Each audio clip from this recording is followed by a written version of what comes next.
We're back under the Ford, and where I am sitting is where a 12 valve Cummins is supposed to sit. So this is, those who didn't see part one, which was several months ago, I do sincerely apologize. For those who didn't see part one, this is my 2008 F-250 Super Duty. It is getting a 12 valve Cummins. There are multiple other people who have done this online, but I'm doing it a little bit different. No, I'm not. I'm doing it exactly the same way. But I do believe that this swap is worth it, and there's a number of reasons why. Number one, oh man, I'm gonna make some people mad. Number one, the 6.4 power stroke had something to be desired for it, especially in my situation. Okay, let me be real with you. The engine that came out of this truck was complete trash. It spun a bearing on the connecting rod, therefore it put metal all through the engine. The injectors were starting to fail. So this is my wall of shame, what used to be a 6.4. This all needs to go to the scrapyard. It's junk. It's been sitting here for several months because it wasn't worth rebuilding in my opinion, but as you can see, that crank journal is completely messed up. It's spun a bearing and tore the entire journal up. So that is why I'm going with the 5.9 12 valve. In my situation, it is cheaper to do this swap than to repair that engine. And honestly, I just love the simplicity of the 12 valve over the power stroke and the room that is given to this engine bay when you put an inline engine in it. They were designed for a V8, which takes a lot more of a footprint. Putting an inline engine in it creates that much more room to work around it. And there are multiple companies out there that are making the swaps for these. So I went with the P pump just for the fact that with the first gen engine, I was having a lot of trouble controlling smoke on that engine. It wasn't ever gonna make the power that I wanted. If I'm gonna take a 6.4 power stroke out of a truck, I better put an engine in it that makes equivalent power, if not more power, but not, risk the chance of reliability dwindling.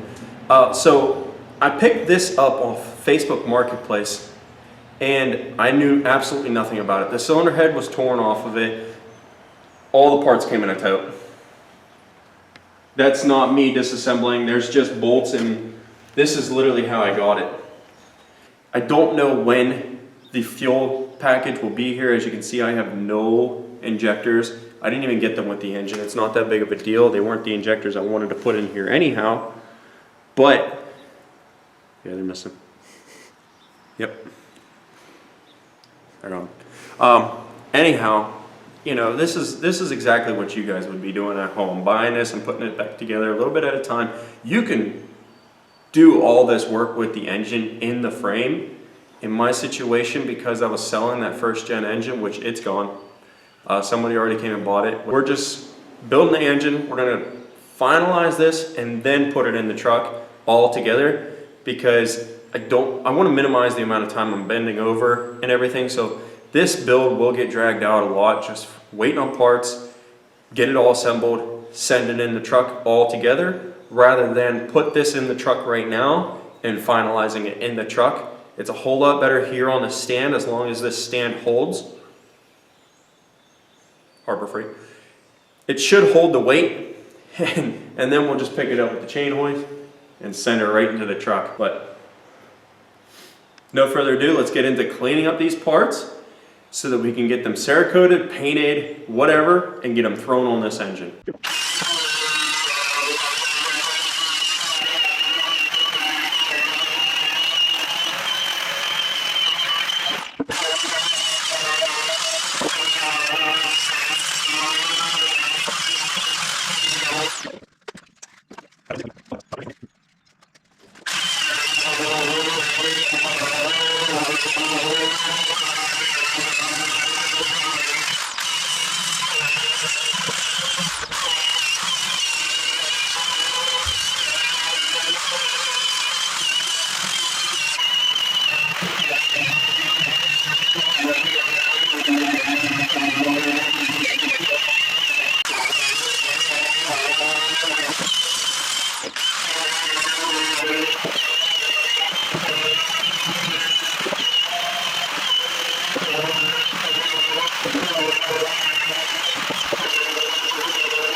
All right, guys, now it's time to clean up. And we have all this paint dust all over the place, and I'm not sure how environmentally friendly this stuff is. You know, you're gonna wanna take a dustpan and a broom, sweep this up, and probably discard it in your trash can if you're allowed to. You know, just make sure you're applying by your local laws and regulations.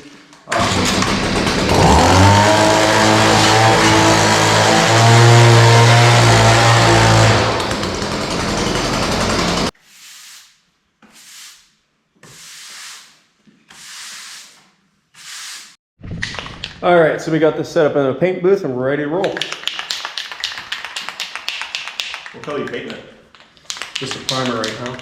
Okay.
So the first order of business is to get this engine off of this stand that it has been so neatly seated on for a couple months.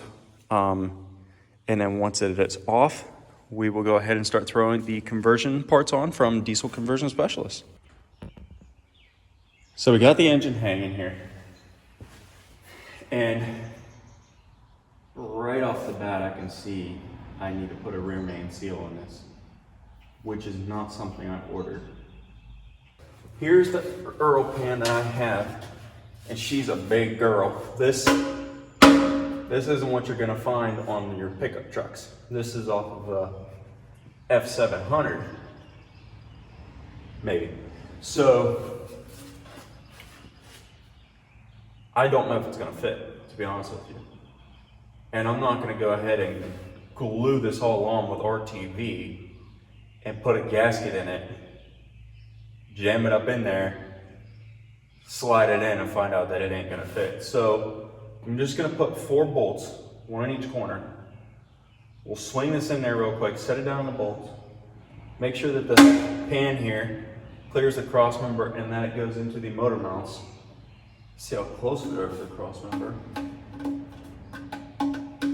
And if it hits, well, we'll be making another list.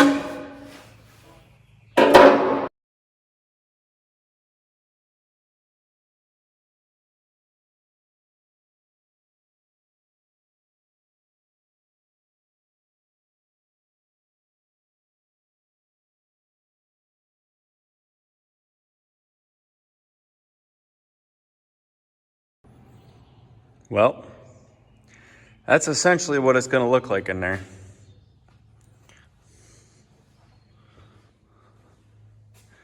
And I think it looks pretty good. Unfortunately, we got problems. If you look right past this strap here,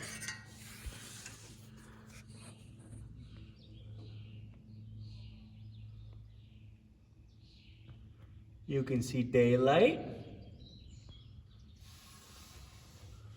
And then the oil pan.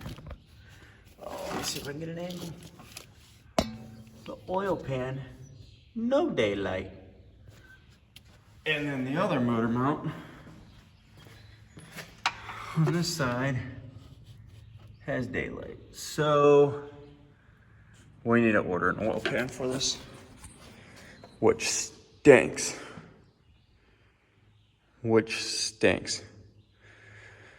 So I'm gonna have to order some parts here. I got hardly anything done today. And that's just a little update for you guys on what's going on with the Fummins here. As you can see, the engine is almost completely assembled. We are literally just about to go back together. The transmission has some minor work to be done to it. We're gonna have to,